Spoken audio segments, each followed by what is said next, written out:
আমরা এখন এসেছি দক্ষিণেশ্বর কালী মায়ের টেম্পলে। এই দক্ষিণেশ্বর নামের পেছনে অনেক জানা অজানা ইতিহাস জড়িত আছে। কেন দক্ষিণেশ্বর নাম হলো, আর দক্ষিণেশ্বর কালী টেম্পল যেটা ভবতারিণী মন্দির বলে পরিচিত, সেটাই বা রানীমা কত সালে প্রতিষ্ঠা করেছিলেন এবং প্রতিষ্ঠার পরেই সেটা কাকে দান করে দিতে হয়েছিল একটা গরিব ব্রাহ্মণকে, সেসব কথা আমরা জানা অজানা ইতিহাস আস্তে আস্তে সবই জানবো। তবে প্রথমে চলুন মন্দিরের ভেতরে যাওয়া যাক। মন্দিরে কী কী ব্যবস্থা আছে সবই আপনাদের দেখাবো, তার সঙ্গে যে ইতিহাস জড়িত আছে সেটাও আপনাদের জানাবো। প্রথমেই বলি আপনি কিভাবে আসবেন। শিয়ালদা থেকে ডানকুনি লোকাল ধরে এসে নামুন দক্ষিণেশ্বর। দক্ষিণেশ্বর স্টেশন থেকে মন্দির খুবই কাছে। দক্ষিণেশ্বর মন্দিরের যে টিকিট কাউন্টার রয়েছে সেটা মায়ের মন্দিরের আদলে তৈরি করা আছে। দেখতে খুবই সুন্দর, মনে হয় যেন দক্ষিণেশ্বর মন্দিরই দাঁড়িয়ে আছে। এছাড়া আপনি যদি মেট্রো করে আসেন তাহলেও দক্ষিণেশ্বর স্টেশনে আসতে পারবেন। দমদম থেকে মেট্রো ধরে সোজা দক্ষিণেশ্বর নিমিষের মধ্যে হাজির হবেন।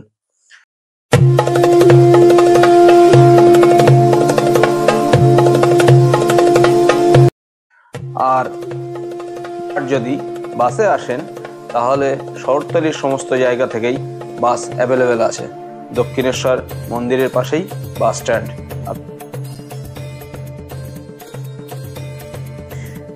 এবার চলুন নবনির্মিত স্কাইওয়াকের উপরে উঠে মন্দিরের দিকে এগোই।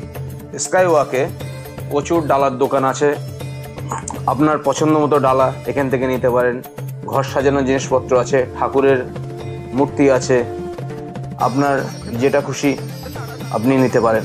স্কয়ার ধরে সোজা হেঁটে একদম মন্দিরের সামনে গিয়ে নামেন।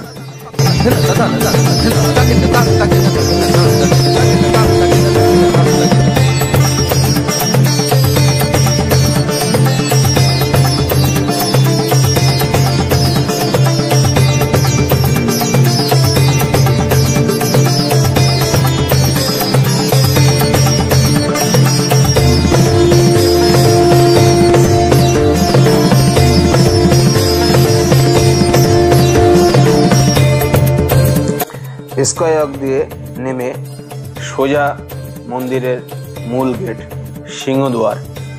মন্দিরের মূল গেট হচ্ছে সিংহদুয়ার। একদম স্কয়ার এসে সিংহদুয়ারের সামনে নেমেছে। আর আপনি যদি নিজস্ব গাড়ি নিয়ে আসেন তাহলে কোনো ব্যাপারই না। স্কাইওয়াকের তলা দিয়ে সিংহদুয়ারের ঠিক পাশেই পার্কিং করা আছে। আপনি তলা দিয়ে গাড়ি নিয়ে আসুন, নিয়ে এসে মূল গেট যেটা সিংহদুয়ার সেটা পার করে বাঁদিকে ঢোকার পরেই দেখবেন পার্কিং আছে। এরকম পার্কিং মোট 3খানা করা আছে। পার্কিংয়ের রেট চার্ট অন স্ক্রিনে আসছে, আপনি দেখে নিন বাইকের কত, গাড়ির কত। আর পার্কিংয়ে যেটা সব থেকে ভালো লাগলো সেটা হচ্ছে শৌচালয়ের ব্যবস্থা। প্রতিটা পার্কিংয়েই শৌচালয়ের ব্যবস্থা করা আছে, একদিকে পুরুষ একদিকে মহিলা। দক্ষিণেশ্বর মন্দিরে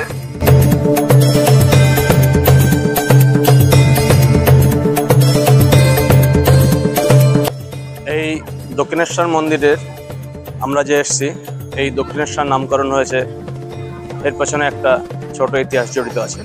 এটা জানার জন্য আমাদের কয়েক শত বছর পেছনে যেতে হবে।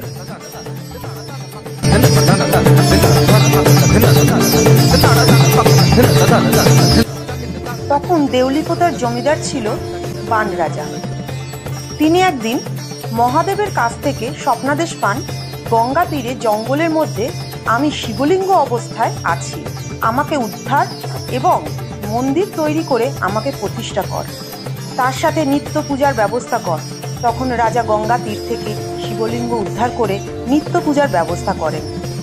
যেহেতু দক্ষিণবঙ্গ থেকে এই শিব ঠাকুর উদ্ধার হয়েছে, তাই এই অঞ্চলের নাম দক্ষিণেশ্বর রাখা হয়েছে। এই অঞ্চলের আদি নাম ছিল শোনিতপুর বা সম্বলপুর। হিন্দু মুসলমান উভয়ের মিলিত বসবাস ছিল এই অঞ্চলে। সেই জন্য আজও কিছু দরগা মাজার দেখা যায়।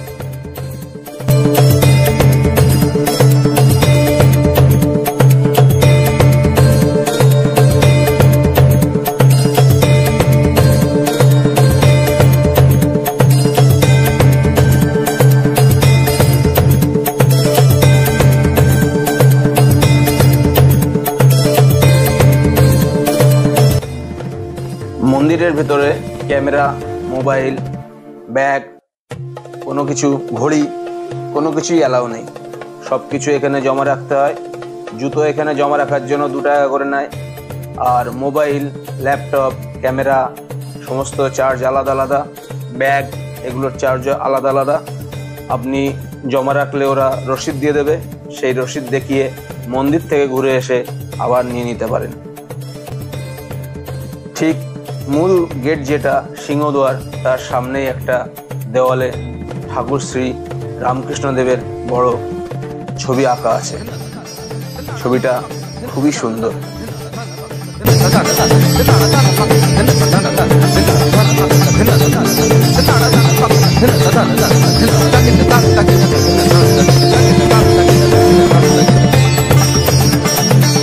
ফুড প্লাজার সামনে আমার বাদিকে রয়েছে গাড়ি পার্কিং এর জায়গা, তারপর রয়েছে পিছনের দিকেই রয়েছে ডালা অর্কিড, এবং আর একটু কিছু দূর গেলেই আমরা দেখতে পাবো বিবেকানন্দ উদ্যান। ভোজনালয়ের ভেতরে ক্যামেরা এলাও নেই, যার জন্য ক্যামেরা নিয়ে যেতে পারিনি। ভোজনালয় বাইরে থেকেই তুলে নিলাম। আপনারা সমস্ত রকম টিফিন এখানে পেয়ে যাবেন।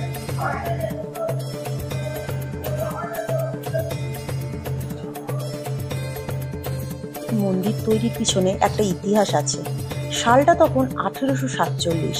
রানী রাসমণি তখন তার দলবল রসদ নিয়ে 32টা নৌকায় কাশী যাওয়ার পরিকল্পনা করেছিলেন।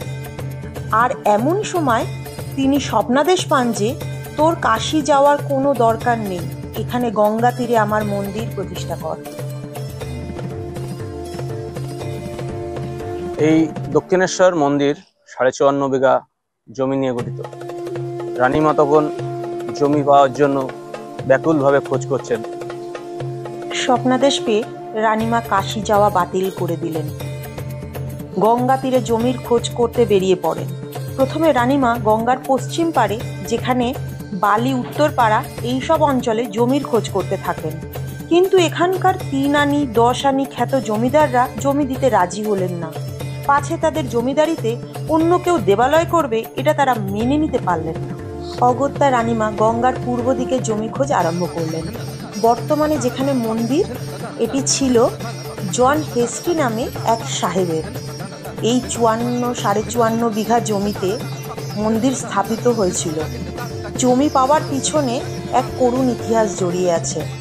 তখন এর নাম সাহেবান বাগিচা। সাহেবের বেশ ভালোই চলছিল, কিন্তু একদিন সাহেবের মনে এলো এখানে তিনি চটকল গড়বেন। যেমন ভাবা তেমন কাজ। সাহেব চটকলের প্রয়োজনীয় যন্ত্রপাতি আনতে বিদেশে পাড়ি দিলেন। ভাগ্যের কি পরিহাস, প্রথমতেই তিনি হৃদরোগে মারা গেলেন। সেই জমিই রানীমা কোম্পানির কাছে 42,500 টাকার বিনিময়ে কিনে নিলেন।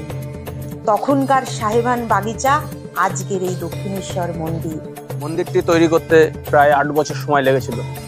এই 8 বছর তাকে তার জামাতা সাহায্য করেছিলেন। কিন্তু অবশেষে ঘটে গেল এক বিরল ঘটনা। রানীমা মন্দির তৈরির পরেই সেই স্বাদের মন্দির রানীমাকে দান করে দিতে হলো এক গরিব ব্রাহ্মণকে। আসুন সেই ইতিহাস জেনে নেই। জমি পাওয়ার পর তোড়জোড় করে মন্দিরের কাজ আরম্ভ করা হলো, আর তার সঙ্গে মন্দিরের মূর্তি তৈরির কাজ সমানভাবে চলতে লাগলো।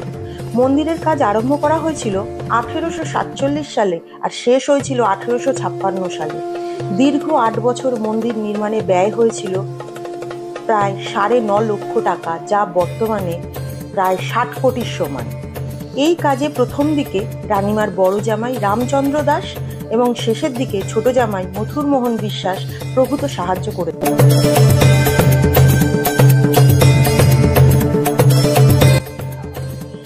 এদিকে মন্দির তৈরির কাজ তোড়জোড় করে শুরু হয়েছে। তার সঙ্গে শুরু হয়েছে মূর্তি তৈরি করার কাজ। মূর্তিটা আগে তৈরি হওয়াতে রানীমা কালী মায়ের মূর্তিটাকে বাক্সবন্দি করলেন। বাক্সবন্দির পরে একটা ভালো দিনক্ষণ দেখে মন্দির শুরু করার চিন্তা ভাবনা করলেন। কিন্তু এদিকে ঘটে গেল এক অলৌকিক ঘটনা। কি সেই ঘটনা? তবে শুনুন। এদিকে মন্দির তৈরি হওয়ার আগে প্রতিমা আগে তৈরি হয়ে যায়। রানীমা প্রতিমা যাতে না ভেঙে যায় সেই জন্য বিগ্রহটি বাক্সবন্দি করে রাখলেন এবং একটা শুভ দিনের জন্য অপেক্ষা করতে থাকলেন। এদিকে ঘটে গেল এক অলৌকিক ঘটনা। রানীমা স্বপ্নদেশ পেলেন, আমাকে আর কতদিন বাক্সবন্দি করে রাখবি, আমাকে বাক্স থেকে বের কর। মায়ের স্বপ্নাদেশ পেয়ে রানীমা তৎক্ষণাৎ ছুটে গেলেন বাক্সের কাছে। বাক্স খুলে উপস্থিত সবাই অবাক হয়ে গেলেন। মানুষ যেরকম গরমে ঘামে, মায়ের প্রতিমাও ওইভাবে ঘামছে। এই দেখার পর রানীমা আর শুভ দিনের অপেক্ষা না করে 31শে মে 1855 সালে পূর্ণিমার দিন স্নানযাত্রার সময় মন্দির উদ্বোধন করে দেন।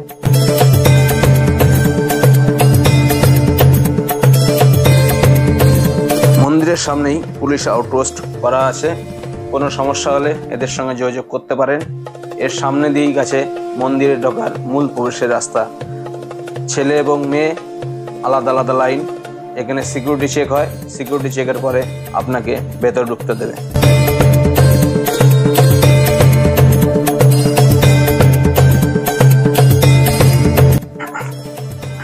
মূল মন্দিরের উল্টো দিকেই রয়েছে গ্রন্থশালা।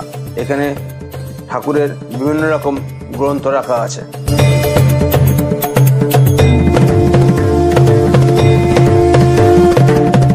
এটি মূল মন্দিরে ঢোকার প্রবেশের রাস্তা। যেহেতু ভেতরে ক্যামেরা অ্যালাউ নেই, তাই বাইরে থেকে যতটা পারলাম ততটা মন্দিরে নিলাম।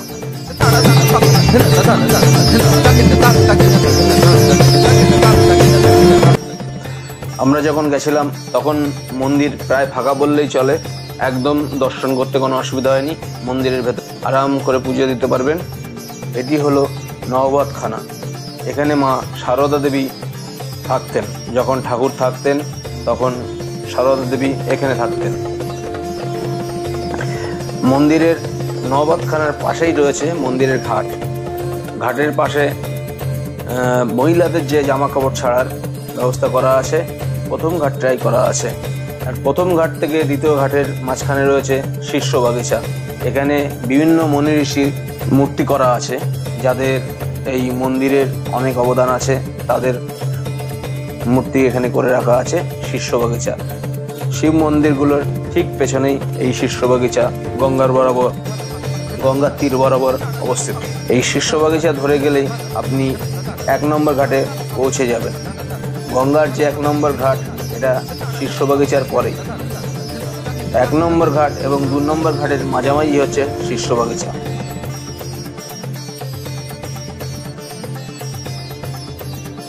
মন্দির করা আছে। শিব মন্দিরগুলো 8 চালা। মূল মন্দিরের পশ্চিম দিকে শিব মন্দিরগুলো অবস্থিত। এই শিব মন্দিরের পাশ দিয়েই গঙ্গার ঘাটে যাওয়ার রাস্তা রয়েছে। 1 নম্বর ঘাটে অতি সহজেই পৌঁছে যাবেন। উদ্বোধনের দিন রানীমা অন্নভোগ দিতে গেলেই ব্রাহ্মণ সমাজ এবং হিন্দু সমাজ থেকে প্রবল বিরোধিতা শুরু হয়। রানীমা জাতিতে শূদ্র হওয়ায় নিজের প্রতিষ্ঠিত মন্দিরে অন্নভোগ দিতে পারবেন না। তখন তিনি অনেককে অনুরোধ করেন পূজার দায়িত্ব নিতে, কিন্তু কেউ রাজি হলো না। তখন কলকাতার চতুষ্পাটি পণ্ডিত রামকুমার চট্টোপাধ্যায়ের কাছ থেকে বিধান এলো, রানীমা যদি এই মন্দির কাউকে দান করে দেন তাহলে সে সব দায়িত্ব গ্রহণ করতে পারবে। অবশেষে তিনি রামকুমারকেই সেই দায়িত্ব দেন। দায়িত্ব পাওয়ার পর তিনি কিশোর রামকৃষ্ণদেবকে সঙ্গে নিয়ে মন্দিরে চলে আসেন। মন্দির উদ্বোধনের দিন সমস্ত মন্দির আলোকিত হয়ে করা হয়েছিল এবং প্রত্যেকের খাওয়ার ব্যবস্থা করা হয়েছিল। আমরা গেছিলাম বিকালের দিকে। বিকালবেলা গঙ্গার পাড়ে সূর্য অস্ত যাওয়ার দৃশ্য খুবই ভালো লাগলো। সেই জন্য এই দৃশ্যটা আপনাদের জন্য শেয়ার করে রাখলাম। যদি কোনো সময় বিকালবেলা আসেন খুব ভালো লাগবে। এটি ঠাকুর শ্রীরামকৃষ্ণ পরমহংসদেবের বসবাসস্থল। ঠাকুর এখানেই থাকতেন। এটা এখন মন্দির হিসেবে পূজিত হয়। ঠাকুরের বাসস্থান এটি।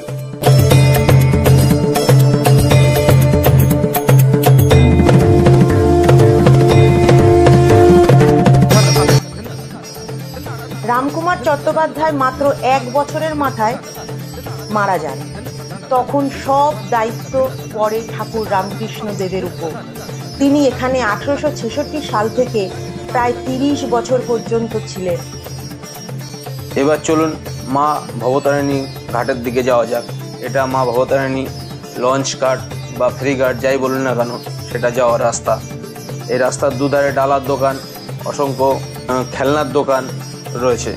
এটা হলো জেটি ঘাটের টিকিট কাউন্টার, যেখান থেকে শুধুমাত্র বেলুড় যাওয়ারই টিকিট দেওয়া হয়। এখানে অন্য কোনো ফেরি সার্ভিস নেই। যদি আপনি বেলুড় যান তাহলে এখান থেকে টিকিট কাটতে পারেন। এই টিকিট নিয়ে আপনি বেলুড় ঘুরে আবার দক্ষিণেশ্বর পুনরায় চলে আসতে পারেন। টিকিটের মূল্য হচ্ছে যাওয়া আসা 11 টাকা। টিকিট কাউন্টারের ঠিক পাশেই একটা মন্দির রয়েছে। সেই মন্দিরে রাধাকৃষ্ণ রয়েছে এবং মা কালীর মূর্তি রয়েছে, যেটা খুবই ভালো লাগলো দেখতে, ভীষণ সুন্দর।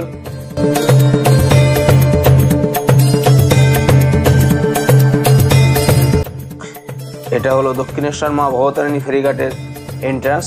যদি টিকিট কাটেন তাহলে এরা ভেতরে ঢুকতে দেবে। যেহেতু আমাকে ভেতরে যেতে দেয়নি, তাই আমি চলে এসেছিলাম বালি ব্রিজের উপরে। বালি ব্রিজ, যেটা বিবেকানন্দ সেতু এর নাম, ডাক নাম হচ্ছে বালি ব্রিজ, সবাই বালি ব্রিজ বলেই জানে। এর পাশেই রয়েছে নিবেদিতা সেতু। দুটো ব্রিজ গঙ্গা নদীর উপরে পাশাপাশি অবস্থিত। এই বালি ব্রিজ থেকে জেটি ঘাট দেখতে কিন্তু ভীষণ ভালো লাগে। এটা হলো জেটি ঘাট। এই জেটি ঘাটে লঞ্চ এসে লেগে রয়েছে। এই বেলুড় থেকে লঞ্চটা এলোই মাত্র, সব প্যাসেঞ্জাররা যাচ্ছে। এখান থেকে মন্দিরও সুন্দর দেখা যায়। মন্দির ভীষণই সুন্দর লাগে এখান থেকে দেখতে। মন্দির, গঙ্গার ঘাট, গঙ্গার কিনারা।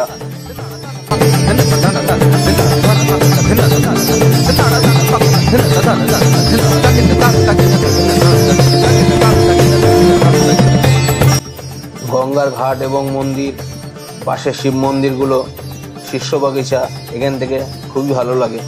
বালি ব্রিজ থেকে নেওয়া ছবি, এটা ভেতরে ঢুকতে দেয় না, তাই বাইরে থেকে নিয়ে নিলাম।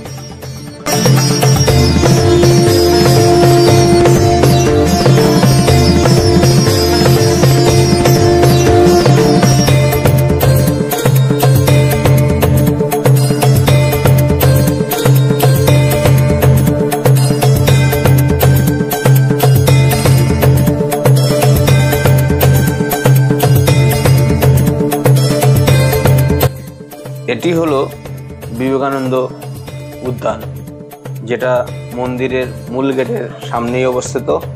মন্দিরের মূল গেট আর ডালা অর্কিডের মাঝামাঝি বিবেকানন্দ উদ্যান অবস্থিত।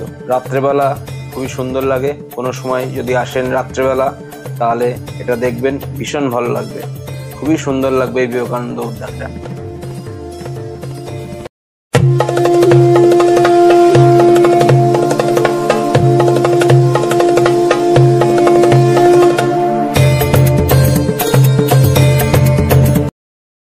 বিবেকানন্দ উদ্যানের পেছনে রয়েছে ডালাঘর, ডালা অর্কিড।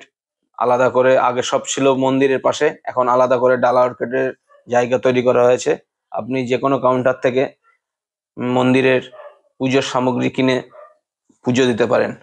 এখানে অনেকগুলো দোকান আছে, যেটা আপনার পছন্দ আপনি সেই দোকান থেকেই ডালা কিনে, শাড়ি কিনে মাকে পুজো দিয়ে দিন। মিষ্টিও আছে সমস্ত দোকানেই। চলুন, আমরা এই দোকান থেকে কিনেছিলাম। এই দোকানের যে মালিক রয়েছে, সে ভবতারিণী মা মন্দিরের ডালা সম্পর্কে বা তার দোকান সম্পর্কে কি বলেন।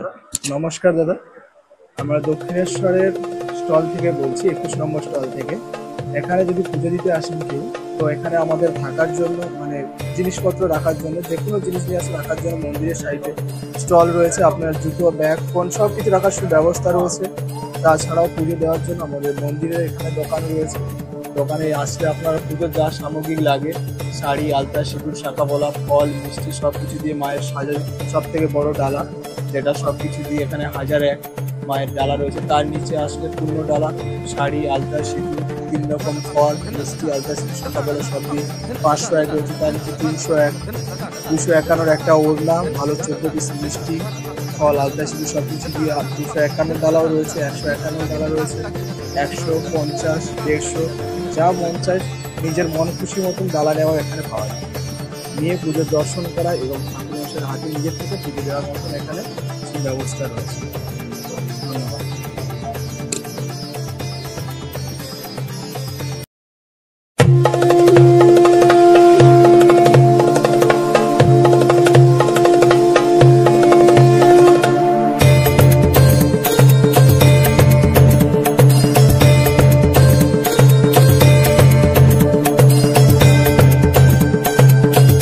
এর ঠিক উল্টো দিকে রয়েছে আরেকটা পার্কিং।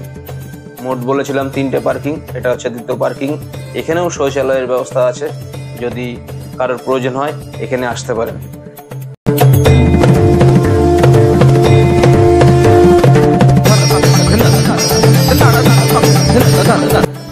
ডালা অর্কেডের পাশেই রয়েছে বিভিন্ন দোকান, যেখানে আপনি ঠাকুরের ছবি, ড্রাম, জলের ড্রাম, ঘর সাজানোর জিনিস, খেলনা পুতুল, মায়ের মূর্তি, শিবের মূর্তি, ফটোর দোকান, সমস্ত কিছু এখানে রয়েছে, পরপর রয়েছে।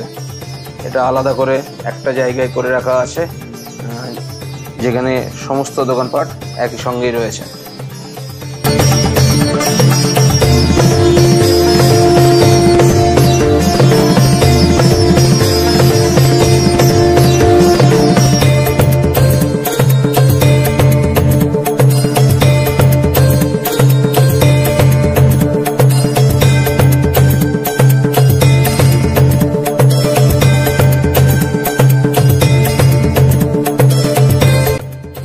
ভবতারিণী দক্ষিণেশ্বর মন্দিরের প্রতিষ্ঠাতা রানী রাসমণি মায়ের মন্দির খুবই সুন্দর দেখতে।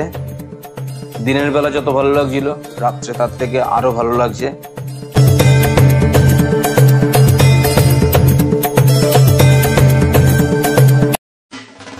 এটা ভবতারিণী দক্ষিণেশ্বর মায়ের মূর্তি, দেখলে চোখ জুড়িয়ে যায়, মন ভরে যায়। এটা সারাদিন যেন দর্শন করি সেইটাই মনে হয়।